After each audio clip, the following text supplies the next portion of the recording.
it's been a pretty scary week as far as Russia is concerned. First, there was that report that Russia was developing some sort of scary new space weapon, something that was so dangerous that there were calls for intelligence on it to be declassified for Congress. Just before the House votes on a massive foreign aid package, coincidentally.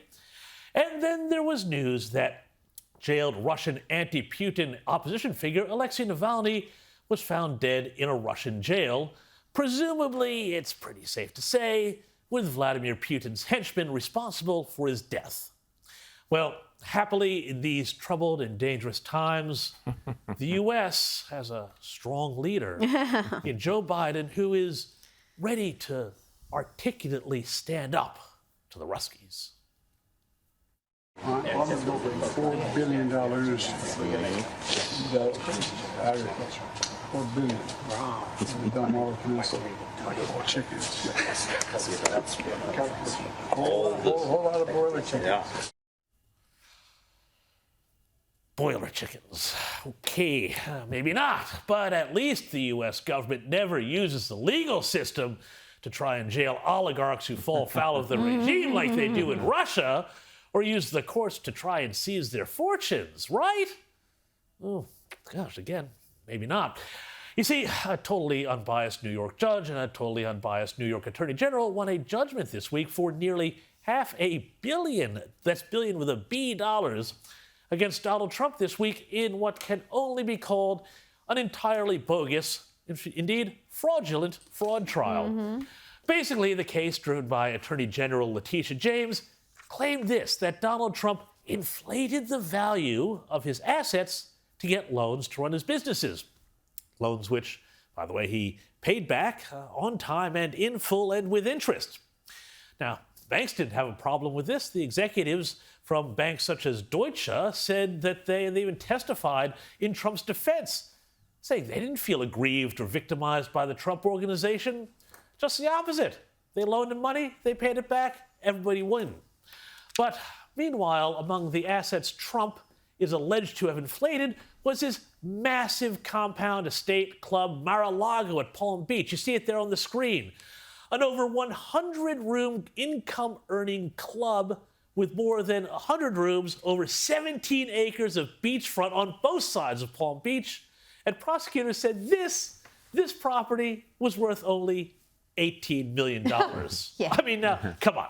Forget Sydney.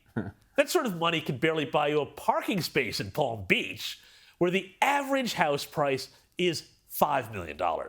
So this was, let's be clear, nothing more than a third world hit job on Trump for the crime not of fraud, but of being Trump and threatening the Democrat regime's hold on power.